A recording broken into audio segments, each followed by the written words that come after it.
여호와께서 사무엘에게 말씀하셨습니다. 너는 언제까지 사울 때문에 마음 아파할 것이냐? 나는 이미 사울을 버려 이스라엘의 왕이 되지 못하게 하였다. 이제 너는 그릇에 올리브 기름을 채우고 가거라. 내가 너를 베들레헴에 사는 이새에게 보낸다. 내가 그 사람의 아들 중 하나를 왕으로 뽑았다. 사무엘이 말했습니다. 제가 가면 사울이 그 소식을 듣고 저를 죽이려 할 것입니다. 여호와께서 말씀하셨습니다. 어린 송아지를 몰고 가서 여호와께 제물을 바치러 왔다고 말하여라. 그리고 제사 드릴 때 이새를 초대하여라. 그 다음 네가 무엇을 해야 할지 가르쳐 주겠다. 이새의 아들 가운데 내가 가리키는 사람에게 너는 기름을 부어라. 사무엘은 여호와께서 말씀하신 대로 했습니다. 사무엘이 베들레헴에 도착하자 베들레헴의 장로들이 두려움에 떨었습니다. 장로들이 사무엘에게 나아와 물었습니다. 평화로운 일로 오시는 겁니까? 그렇소. 평화로운 일로 왔소. 여호와께 제물을 바치려고 왔소. 여호와를 위해 스스로 거룩하게 한 다음 나와 함께 제사를 드립시다 하고 사무엘이 대답했습니다. 사무엘은 이새와 그의 아들들을 여호와 앞에서 거룩하고 깨끗하게 한 뒤 그들을 제사에 초대하였습니다. 이새와 그의 아들들이 도착했을 때 사무엘은 엘리압을 보았습니다. 사무엘은 생각하였습니다. 틀림없이 여호와께서는 여기서 있는 이 사람을 뽑으셨을 것이다. 그러나 여호와께서 사무엘에게 말씀하셨습니다. 엘리압의 멋있는 모습과 키 큰 모습을 보지 마라. 나는 엘리압을 뽑지 않았다. 내가 보는 것은 사람이 보는 것과 같지 않다. 사람은 겉모양을 보지만 나 여호와는 마음을 본다. 이어서 이새는 아비나답을 불러 사무엘 옆으로 지나가게 했습니다. 사무엘이 말했습니다. 여호와께서는 이 사람도 뽑지 않으셨소. 그러자 이새는 산마를 지나가게 했으나 사무엘은 또 이렇게 말했습니다. 아니요, 여호와께서는 이 사람도 뽑지 않으셨소. 이새는 자기 아들 7명을 사무엘 앞으로 지나가게 했습니다. 그러나 사무엘은 여호와께서는 이 아들들 중 누구도 뽑지 않으셨소라고 이새에게 말했습니다. 그리고 나서 사무엘이 이새에게 물었습니다. 여기에 있는 아들이 전부요? 이새가 대답했습니다. 막내 아들이 더 있습니다. 그 아이는 밖에서 양들을 돌보고 있습니다. 사무엘이 말했습니다. 그 아이를 불러오시오. 그 아이가 오기 전까지 식탁에 앉지 않겠소. 그리하여 이새는 사람을 보내어 자기 막내 아들을 불러오게 하였습니다. 이새의 막내 아들은 살결이 불그스레하고 눈이 빛나는 잘생긴 소년이었습니다. 여호와께서 사무엘에게 말씀하셨습니다. 자, 바로 이 소년이다. 일어나 그에게 기름을 부어라. 사무엘은 올리브 기름이 든 그릇을 가지고 형제들이 보는 앞에서 이새의 막내 아들에게 기름을 부었습니다. 그날부터 여호와의 영이 큰 힘으로 다윗에게 들어갔습니다. 이 일이 있은 후에 사무엘은 라마로 돌아갔습니다. 한번 따라해 주시겠어요? 하나님은 나를 사랑하십니다. 나는 그 사랑 안에 있습니다. 하나님은 오늘 나에게 말씀하실 것입니다. 그 말씀에 능력이 있습니다. 그 말씀에 생명이 있습니다. 나의 마음을 하나님께 열겠습니다. 나의 생각을 예수님께 집중하겠습니다. 들은 만큼 변합니다. 들은 만큼 행복해집니다. 2000년도 8월 달에 뉴욕 타임스의 기자였던 윌리엄 세파이어라고 하는 사람이 새로운 신조어를 하나 세상에 등장시켰죠. 루키즘이라고 하는 단어입니다. 지금까지는 성별 혹은 종교, 인종에 따라서 사람들이 차별이 됐었는데 이제는 외모의 용모에 의해서 사람들이 차별받는 시대가 도래했다라고 이야기를 했죠. 멋을 소중히 여기는 시대에 우리가 살고 있습니다. 살짝 불편해도 디자인이 좋은 제품이 잘 팔린다고 합니다. 제가 이 국내 핸드폰을 써보고 아이폰을 써보니까 저 같은 경우는 손가락이 아이폰 자판에 잘 안 맞더라고요. 그런데도 멋져서 샀습니다. 엄청 고생했습니다. 물론 다시 돌아갔습니다. 그렇지만 멋진 것을 좋아하는 시대가 되었습니다. 착하게 생겼다라고 하는 게 칭찬이 안 되는 시대. 입시 지옥을 지나가고 있는 아이들에게 소원을 물어보았습니다. 뭐가 소원이니? 공부 잘하는 게 소원이 아니라 멋진 외모를 갖는 것이 1위 소원이었다고 합니다. 영국의 정치경제대학교의 교수였던 캐서린 하킴이라고 하는 사람이 매력 자본이라고 하는 책을 썼어요. 사람들이 가지고 있는 매력이 개인이 가질 수 있는 최고의 자본 중에 하나라고 얘기를 하죠. 그녀의 리서치를 보면 탁월한 외모, 잘 가꾸어진 외모를 가지고 있는 사람과 그렇지 않은 사람의 연봉의 차이가 남자 경우에는 28%, 여자 경우에는 20%가 난다라고 하는 리서치 결과를 내놓았습니다. 너무 흥분하고 분노하실 필요 없습니다. 한국 얘기가 아니고 영국 얘기니까. 그러면 한국 사람들은 겉으로 보여지는 외모의 모습에 관심이 없는가? 작년 한 해 전 세계에서 팔렸던 남성 화장품 중에 5개 중에 하나는 대한민국에서 팔렸습니다. 남성 화장품 매출 1위는 대한민국이었습니다. 2위는 중국입니다. 인구가 상대가 안 되는데도 불구하고 한국에서 남자 화장품들이 가장 많이 팔려 나갔습니다. 이런 불황 속에서도 남성 화장품 회사의 매출이 매년 10%에서 15%씩 올라가고 있다고 합니다. 물론 저도 남성 화장품 씁니다. 이 여자분들 같은 경우는 13세에서 43세 여성 중에 68%가 외모가 인생의 성패에 영향을 준다라고 응답을 했고요. 25세에서 34세 주로 이 싱글 여성들은 외모가 자신이 갖추고 있는 가장 큰 경쟁력 중에 하나다라고 응답을 했다고 합니다. 미혼 여성 중에 81.8%가 자신의 체중에 불만을 가지고 있고 74%의 미혼 여성들이 체중 감량을 시도하고 있다.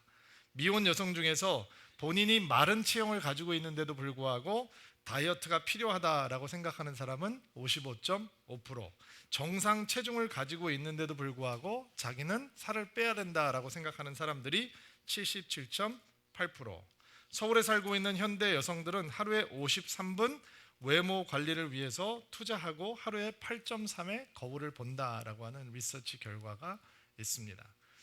취업을 준비하고 있는 사람들이 남녀를 포함해서 96%가 외모가 취업에 영향을 준다라고 답을 했고, 실제로 인사 고용을 하고 있는 담당 책임자들 중에 90%는 외모가 채용의 기준으로 작용할 수 있다라고 얘기했다고 합니다.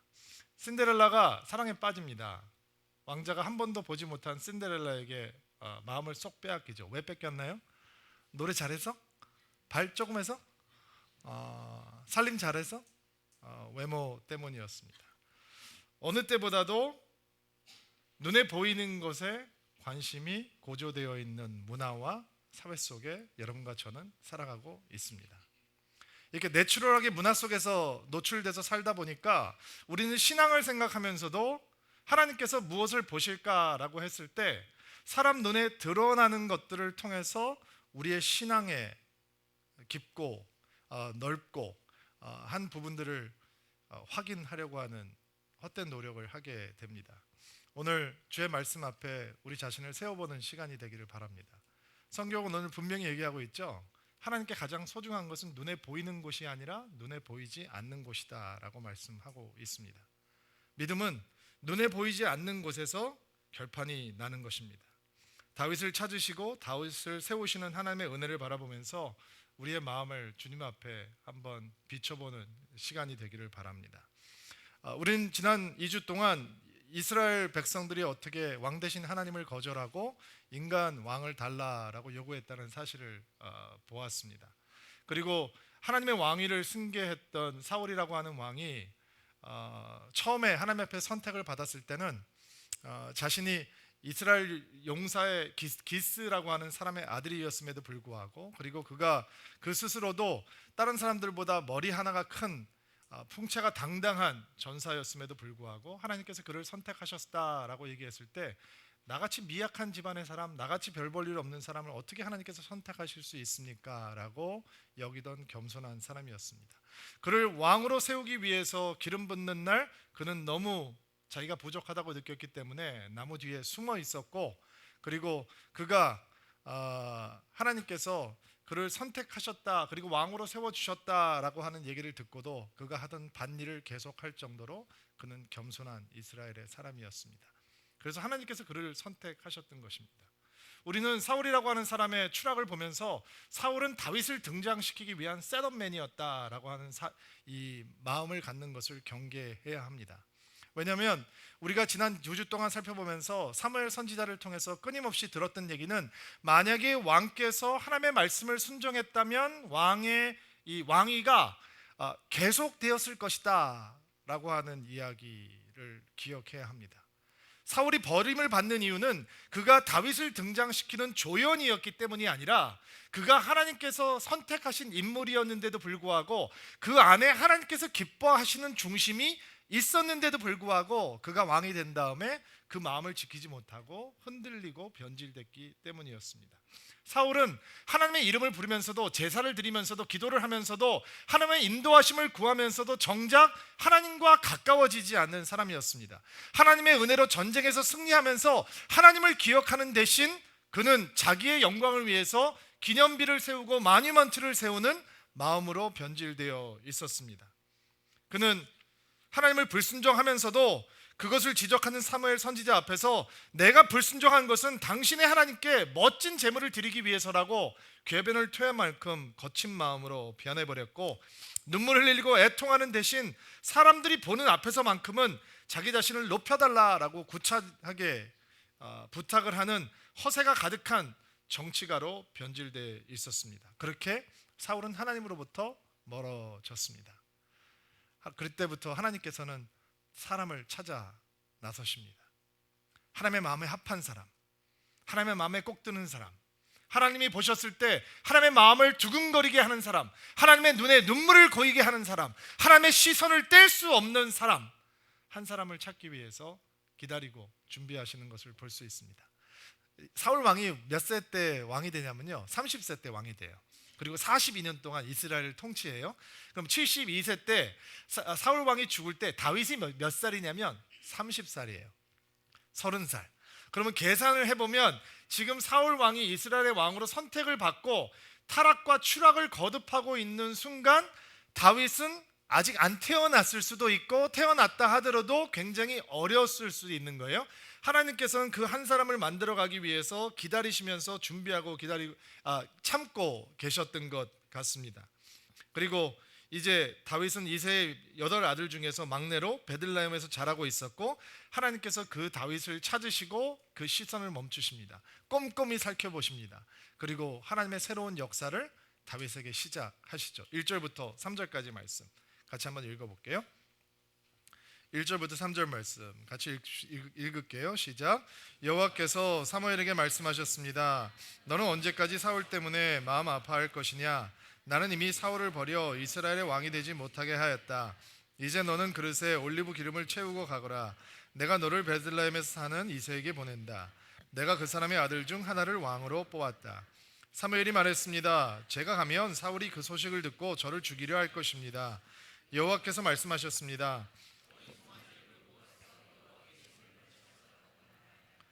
그리고 제사 드릴 때 이새를 초대하여라.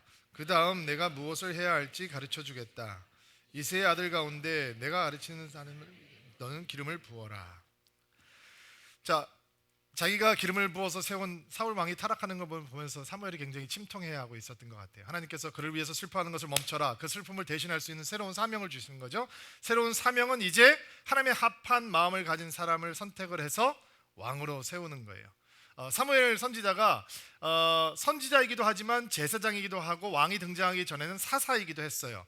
한 사람이 모든 권력을 가지고 있는 사람이고, 이 사람은 민족의 지도자예요. 굉장히 나이가 많이 든 고령의 나이였을 것이고, 어느 누구도 사무엘 선지자를 함부로 할 수 없어요. 그런데 가서 이새의 아들 중에 한 명을 왕으로 세우라라고 하는 얘기를 듣고 사무엘 마음속에 어떤 걱정이 가장 먼저 생겼냐면, 사울이 이 얘기를 들으면 나를 죽일 수도 있습니다 라고 하는 것을 그의 첫 번째 걱정이었어요. 이게 무슨 얘기냐? 사울은 이미 나라에서 그런 권력을 구축하고 있었고, 처음에 왕이 됐을 땐 그런 막강한 권력이 없었는데 시간이 지나면서 엄청난 통치자로 이미 자리를 하고 있었고, 사무엘 선지자를 죽일 수도 있는 포악한 사람으로 이미 변질돼 있었다라고 기억하시면 돼요. 자, 그리고 하나님께서는 이새 집에 사무엘 선지자를 보내서 새로운 왕을 뽑으십니다. 어린 송아지를 가지고 와서 제물을 드리러 왔다라고 얘기를 해라. 그러면 가족들을 모아라. 그러면 내가 어떤 사람이 왕이 될 건지 가르쳐 주겠다라고 말씀을 하시는 거죠. 이새 집에 도착해서 사무엘이 베들레헴으로 들어가니까 장로들이 굉장히 긴장을 해요. 왜냐면 선지자가 올 때는 뭔가 이슈가 있어서 오는 거거든요. 갑자기 제가 여러분에게 전화해서 안녕하세요, 김여사 목사입니다. 오늘 신방하겠습니다. 그럼 여러분 굉장히 당황할 거 아니에요. 목사님 우리 집에 왜 오신다 그러지?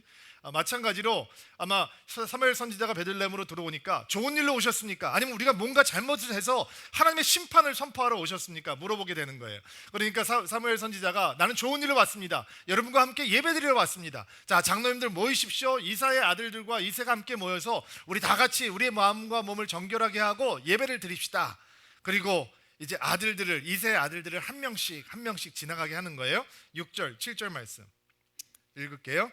이새와 그의 아들들이 도착했을 때 사무엘은 엘리압을 보았습니다. 사무엘은 생각하였습니다. 틀림없이 여호와께서는 여기 서 있는 이 사람을 뽑으셨을 것이다. 그러나 여호와께서 사무엘에게 말씀하셨습니다. 엘리압의 멋있는 모습과 키 큰 모습을 보지 마라. 나는 엘리압을 뽑지 않았다. 내가 보는 것은 사람이 보는 것과 같지 않다. 사람은 겉모양을 보지만 나 여호와는 마음을 본다. 자, 하나님께서 이새의 아들들을 어떻게 받아들이실까? 하나둘씩 지나가게 하는데 장자였던 엘리압이 등장을 했습니다. 그리고 사무엘의 마음이 이 엘리압이라고 하는 사람을 보자 동하기 시작합니다. 야, 멋지다, 엄청나네. 저 카리스마 있는 외모와 당당한 풍채와 저 근육과, 와, 진짜 이스라엘의 왕이 되기에 충분하다. 멋진 키, 멋진 모습, 저 오똑한 코, 뭐 이런 거 있잖아요. 이상형이 딱 도착을 했다라고 생각을 하는 거겠죠. 그리고 사무엘 선지자가 아마 그 마음속에 사울 왕을 세웠을 때 그가 얼마나 장대한 자였는지도 기억하면서 하나님께서 이런 사람을 세우시는 것이 맞을 것이다 라고 생각을 했을 거예요. 왜냐하면 그때는 왕이 전쟁을 하던 시대였거든요. 군복을, 이 갑옷을 입고 창칼을 들고 이스라엘의 군대를 리드해야 되는 사람이기 때문에 초라한 외모를 갖고 초라한 이 키를 갖고 앞에 나서면 이게 폼이 안 날 텐데 라고 하는 생각도 있었던 것 같아요. 그런데 하나님께서 사무엘에게 말씀을 하시는 거죠. 그의 외모를 보지 마라. 그의 키를 보지 마라. 나는 그를 선택하지 않았다. 나 여호와가 보는 것은 사람이 보는 것과 다르다. 사람들은 겉모양을 보지만 나 여호와는 마음을 본다. 옛날 개역 성경에는 중심을 본다라고 말씀을 하고 있죠. 엘리압이 지나갑니다. 사무엘 마음이 아쉬워요. 근데 두 번째 아들이 나타나는데 아비나답이 들어가는데, 와, 아비나답도 엘리압만큼 멋진 거예요. 이 사람인가 보다. 하나님께서 말씀하세요. 이 사람도 나는 선택하지 않았다. 삼마라고 하는 셋째 아들이 와요. 그 사람도 보통 사람이 아니었어요. 그런데도 불구하고 하나님께서는 선택하지 않았어요. 넷째 아들, 다섯째 아들, 여섯째 아들, 일곱째 아들이 지나갔는데도 불구하고 하나님께서는 나는 이들을 선택하지 않았다라고 말씀을 하세요. 그리고 사무엘 선지자는 몹시 당황했을 거예요. 이렇게 멋진 청년들을, 멋진 사람들을 선택하지 않는다면 도대체 누가 선택을 받아서 이스라엘을 대신할 왕이 될 수 있을까? 그리고 7명의 아들이 지나갔는데 하나님께서 선택하신 자가 나타나지 않자 사무엘 선지자가 이렇게 물어보죠. 아들이 또 있습니까? 여러분, 지금 이새의 집안에는 이전에도 없었고 이후에도 없을 엄청난 사건이 벌어지고 있어요. 하나님께서 선지자를 보내서 이제 왕을 뽑으시는 거예요. 이새의 아들 중에서 왕을 뽑으신대요. 그럼 이새라고 하는 사람은 어떤 사람이냐? 촌부냐? 베들레헴이라고 하는 작은 마을에 살고 있던 별 볼 일 없는 사람이냐? 사실은 성경은 이새에 대해서, 이새의 아내에 대해서 많은 것을 설명하고 있지 않은데, 유대인들이 성경을 해석하고 기록해 놓은 탈무드 같은 유대 문헌을 보면 이 이새라고 하는 사람은 이스라엘에서 상당히 존경을 받고 있는 리더였고, 그 당시에 굉장히 덕망 있는 4명의 의인 중에 하나였다라고 하는 기록들이 등장을 해요. 그러니까 지금 이새가 자기 집안에서 왕이 나온다라고 하는 게 무슨 뜻인지 모를 정도로 감각이 없는 사람이 아니라는 거예요. 정치적인 감각도 가지고 있고, 지금 하나님께서 자기의 삶 속에서 어떤 일을 행하시는지 충분히 이해할 수 있는 사람이었어요. 그런데 아들들을 데리고 와라 했을 때 다윗은 초청받지 못했어요. 왜 그랬을까요?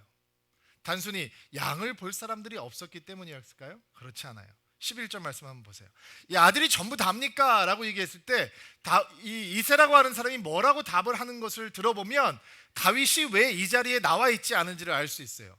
11절 말씀 한번 읽읍시다. 시작.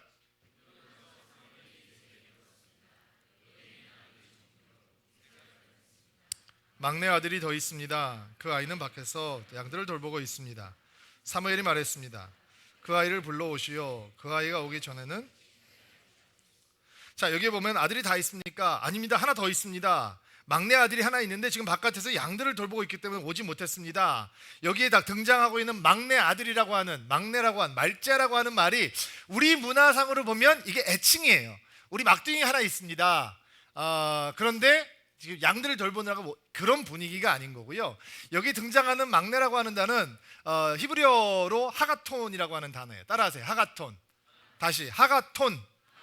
하가톤이라고 하는 단어는 그냥 마지막에 태어난 사람을 얘기하는 게 아니고 가장 하찮고, 가장 변변치 않고, 가장 초라하고, 가장 중요하지 않고, 가장 작은 사람을 일컬을 때 쓰는 말이에요.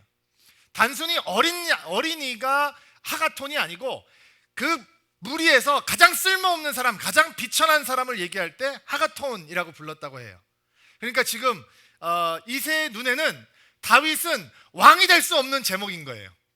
이새한테 와서 사무엘이 당신 아들 중에서 하나님께서 왕을 뽑으라고 하셨어, 그 얘기를 분명히 전해드렸을 텐데 죽었다 깨어나도 이새의 마음속에는 그 하가톤 다윗은 자격이 있다 없다? 없는 거예요. 그러니까 불러올 필요도 없었던 거죠. 그리고 들판에서 그가 양을 지키는 일을 하고 있었던 거예요. 그래서 나중에 다윗이 자기 가족에 대해서 시편을 기록을 하면서 이런 말을 쓰는 거예요. 다윗의 아픈 마음을 하나 보여드릴게요. 시편 27편 10절 말씀 시작. 내 아버지와 어머니가 나를 버린다 할지라도 여호와는 나를 받아주실 것입니다. 그가 어떻게 자랐냐? 아버지와 어머니가 나를 버렸다고 생각을 하면서 자랐다는 거예요. 왜? 그가 하가톤이니까. 오늘 그 단어 잊으시면 안 돼요. 반전이 있는 거예요. 사람들은 눈여겨보지 않는 하가톤, 사람들은 변변치 않게 생각하는 하가톤, 필요 없다고 생각하는 하가톤, 너한테 뭐가 선한 것이 있겠어 라고 여기는 하가톤.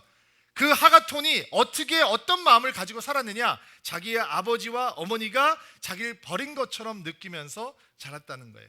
그러면 다윗이 왜 이런 허접한 대우를 받고 살아가고 있는가? 왜 그가 아주 귀한 존귀한 아들이 아니고 아버지를 자랑스럽게 생각해주는 아들이 아니고 그저 하가톤에 불과한 것인가? 하찮은 자에 불과한 것인가? 왜 다윗의 형들이 전쟁터에 나가 있을 때 다윗이 위문품을 가지고 그 형님들에게 왔을 때 왜 그렇게 거칠고 무례한 말로 다윗을 홀대하고 있는가? 참 이해하기가 힘들거든요. 근데 이유가 있는 거예요. 그가 왜 형제들에게도 하가톤이고 아버지에게도 하가톤인지 그 비밀이 시편 69편에 나와 있어요.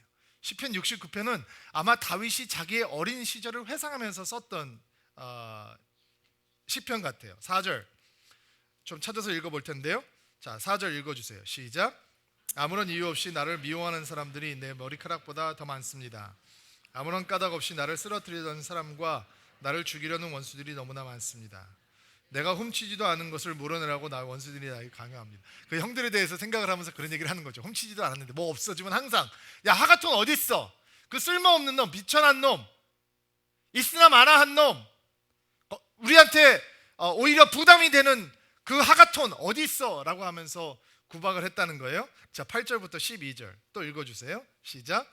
나는 내 형제들에게 낯선 사람이 되었습니다. 한 피를 나눈 형제들에게도 외국인 취급을 받습니다.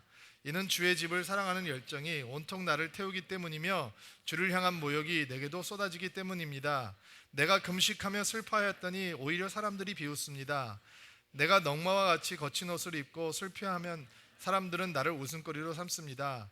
심지어 동네 어른들도 나에게 빈정대며 길거리와 술중도 나를 빗대어 노래를 부릅니다. 형제들에게 낯선 사람, 이방인들처럼 취급을 받았다는 거예요. 사람들에게 조롱거리가 되고 웃음거리, 비웃음거리가 되었다는 거예요. 20절, 21절 말씀 또 계속 읽어주세요. 그들이 나를 업신여김으로 내 마음이 몹시 아픕니다.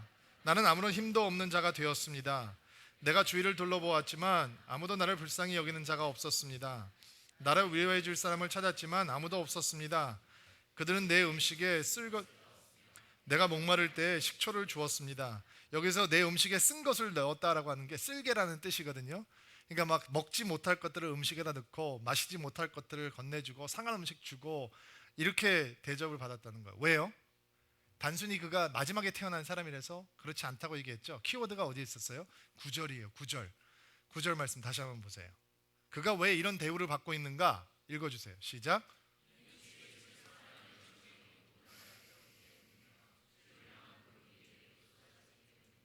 그가 왜 이렇게 홀대를 받고 있는가? 다윗 안에 그들이 가지고 있지 않았던 어떤 한 마음이 있었기 때문이에요. 주의 집을 사랑하는 열정, 그것이 다윗을 태우고 있었어요. 컨수음했어요. 완전히 사로잡아 버렸어요. 그리고 그 열정을 가지고 있기 때문에 그는 어느 누구도 하나님에 대해서 관심을 갖지 않을 때 그는 금식했어요. 그는 애통하며 슬퍼했어요. 여러분 기억하시나요? 사사기의 영적인 분위기를 한마디로 표현해 주는 것은 그때 왕이 없었기 때문에 각자 자기의 소견에 오른 대로 행하고 살았어요. 그리고 왕이 생겼어요. 근데 그 왕도 하나님을 두려워하지 않고 자기 마음대로 살아요. 이스라엘이 그런 곳이었어요. 그런데 다른 마음을 가지고 있는 사람이 한 명 있는 거죠. 어느 누구도 그를 쳐다보고 있지 않은데 그는 하나님을 향한 열정으로 그의 마음을 불태우고 있었어요. 어느 누구도 그대의 기도에 관심이 없는데 그는 하나님을 향해서 눈물을 흘리고 금식을 하고 애통해하며 기도하고 있었어요. 어느 누구도 그의 용기가 필요하지 않을 때 그는 하나님 앞에 기도하며 하나님을 향한 열정으로 채워지고 있었어요. 들판에 그는 하가톤으로 버려 있지만 그의 마음은 들판에서 그의 지으신 하나님을 향해서 엄청나게 자라고 있었어요. 왜냐하면 하나님 앞에 다윗은 하가톤이 아니에요. 다윗은 다른 사람들이 갖지 못한 아름다운 생명력이 있는 씨앗 같은 마음을 가지고 있는 사람이었어요. 여러분 아직 다윗 앞에 골리앗은 무너지지 않았어요. 아직 다윗은 이스라엘의 영웅이 아니에요. 왕의 사위가 아니에요. 왕자의 베스트 프렌드가 아니에요. 아직 다윗은 법궤 앞에서 옷이 벗겨지도록 춤을 추면서 놀라운 간증이 되지 않았어요. 아직 다윗은 성전을 짓기 위해서 기도를 시작하기 전이에요. 그런데 어린 다윗은 남들이 갖지 못한 마음을 가지고 있었어요. 하나님을 향한 열정이 그의 마음을 불태우고 있었어요. 하나님을 향한 사랑이 그의 마음을 사로잡고 있었어요. 그리고 하나님께서는 그 다윗을 보고 계시는 거예요. 다른 사람들에게 웃음거리가 될 정도로 하나님을 사랑하는 사람, 누구도 금식하지 않는데 주님을 찾으며 금식하며 애통하며 눈물을 흘리고 하나님을 향해 있던 사람, 다윗에게는 그렇게 하나님을 향한 특별한 마음이 있었던 것이죠. 그리고 하나님께서 그 다윗이 나타나자 가슴이 뛰기 시작해요. 하나님의 눈에 눈물이 고이기 시작해요. 내가 너를 기다렸다. 내가 너를 찾았다. 그리고 하나님께서 말씀하시는 거예요.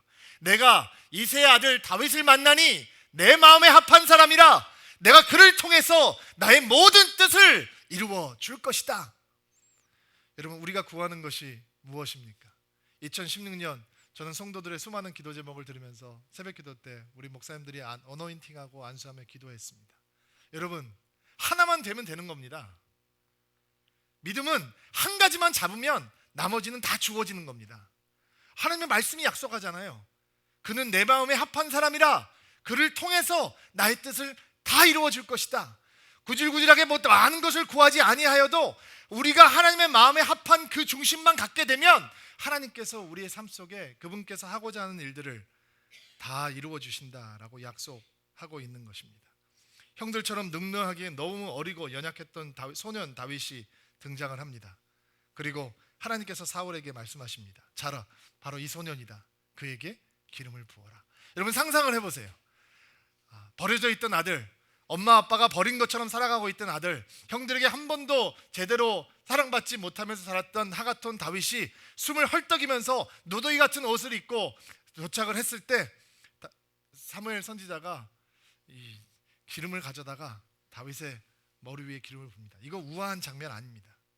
우아하게 뭐 이렇게 떨어지는 게 아니고요. 아주 리얼하게 사람들이 잊지 못하는 강렬한 모습입니다. 그 형들은 알고 있습니다. 자기가 지나갈 때 자기가 다음 왕이 될 수도 있었다라고 하는 것을 형들은 알고 있었을 것입니다. 첫째 아들이 들어가고 하나님께서 이 사람을 선택하지 않으셨어. 둘째 아들의 마음이 설렙니다. 그럼 난가? 그 사람이 선택받지 못하다 셋째 아들이 마음이 설렜을 것입니다. 형님들이 아니면 그럼 난가? 그리고 여섯 번째 아들이 지나갔을 때 일곱째 아들은 복권 번호가 당선된 것 가슴이 터질 것 같았습니다. 근데 그도 선택받지 못했습니다. 그들의 마음은 질투와 시기로 가득했을 것입니다. 한 번도 인격적으로 대우하지 못했던 버림받았던 아들 같은 하가톤 다윗에게 하나님께서 기름을 부으십니다. 그런데 기가 막힌 사실은 어느 누구도 다윗을 향해서 마음을 열고 감동하는 사람이 없었습니다. 왜 그랬을까요? 여러분, 그들은 하나님을 향한 마음을 가지고 있지 않습니다. 그래서 하나님의 사건이 그들 앞에 벌어져도 그들은 기뻐하지 못했습니다. 하나님께서 다윗을 선택하셨는데 그 선택 앞에 그들의 마음을, 경건한 마음을, 존중의 마음을, 존경의 마음을 갖지 못합니다. 마음이 다른 것입니다. 그들은 아무도 보지 않을 때 하나님을 향한 마음을 가지고 있지 않습니다. 사무엘 선지자가 났을 때 자기 자신을 정결하게 만들고 제사를 드리기 위해서 나오는 것 모든 일곱 아들이 다 할 수 있었습니다. 그러나 아무도 보지 않을 때, 아무도 그에게 눈을 주지 않을 때, 아무도 상관하지 않을 때 마음을 하나님께 드리는 자는 오직 다윗밖에 없었습니다. 그래서 다윗인 것입니다. 여러분, 올 한 해 멋진 한 해가 되기를 주의 이름으로 축복합니다. 그러나 기억하십시오. 하나님께서는 사람이 보는 것과 다른 것을 보십니다. 우리의 믿음의 결판은 보이지 않는 곳에서 드러나는 것입니다. 아무도 보지 않을 때의 나, 아무도 보지 않을 때의 나의 생각, 아무도 나에게 관심을 가져주지 않을 때의 나의 행동, 바로 그것이 하나님께서 기뻐하시는 중심이 되는 은혜가 있게 되기를 주의 이름으로 축복합니다. 이스라엘 백성들이 다윗에 대해서 얘기하면서 다윗을 이렇게 표현을 합니다. 하나님은 다윗을 양 우리에서 불러내시고 그의 종으로 택하셨습니다. 하나님은 다윗을 양을 지키는 자 중에서 불러내어 자기 백성인 야곱의 목자로, 자기의 기업인 이스라엘의 목자로 삼으셨습니다. 그러자 다윗은 순전한 마음으로 그들을 잘 길렀고 능숙한 솜씨로 그들을 잘 인도하였습니다. 이게 무슨 얘기냐면 하나님께서 다윗을, 그 아버지의 양을 치고 있던 목동 다윗을 이제는 하나님의 양을 치는 하나님의 왕, 이스라엘의 목자로 부르셨다는 것입니다. 하나님의 마음에 합한 중심을 가지고 있었던 어느 누구도 하나님을 사랑하지 않을 때 하나님을 향한 열정과 사랑으로 불태우고 있었던 그의 마음, 하나님은 그를 이스라엘의 목자로 세워주기 위해서 친히 그의 목자가 되어주셨습니다. 그리고 놀라운 하나님의 사건이 시작이 됩니다. 13절 말씀 읽어주시겠어요?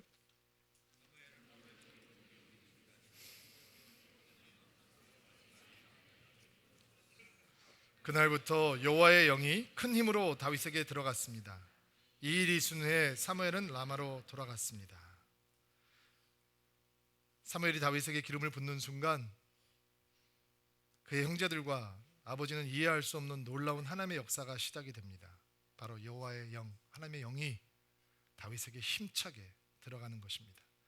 다윗은 이제 하나님의 영의 사람이 되었습니다. 하나님의 영이 강력하게 역사하는 사람, 이제 다윗은 혼자가 아닌 것입니다.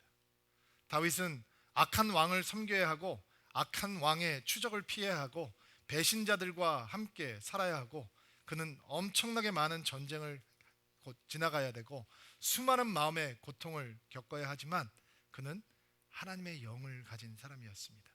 하나님의 그림 부으심이 떠나지 않는 사람. 그리고 그는 평생을 이 연약한 육신을 가지고 살아가면서 언제나 하나님의 마음에 합한 사람으로 살아가게 될 것입니다. 다윗이 특별한 것입니까? 그렇지 않습니다. 성경은 이야기합니다. 하나님께서 약한 것들을 선택하셔서 강한 자들을 부끄럽게 하시고 어리석은 자들을 선택하셔서 지혜로운 자들을 부끄럽게 하신다고 했습니다. 다윗의 이야기는 여러분의 이야기입니다. 아무런 자격이 없는 하가톤을 예수 그리스도의 은혜로 선택하시는 하나님의 은혜. 다윗의 스토리를 보면 우리에게 임하신 하나님의 은혜가 보입니다. 여러분은 하가톤이 아닙니다. 여러분은 하나님께 보배롭고 존귀한 자들입니다. 여러분 안에 하나님께서 기름을 부으시고 여러분이 걸어가는 길이 하나님의 마음에 합한 사람들이 걸어가는 복된 길이 되는 한 해가 되기를 주의 이름으로 축복합니다. 같이 한번 기도합시다.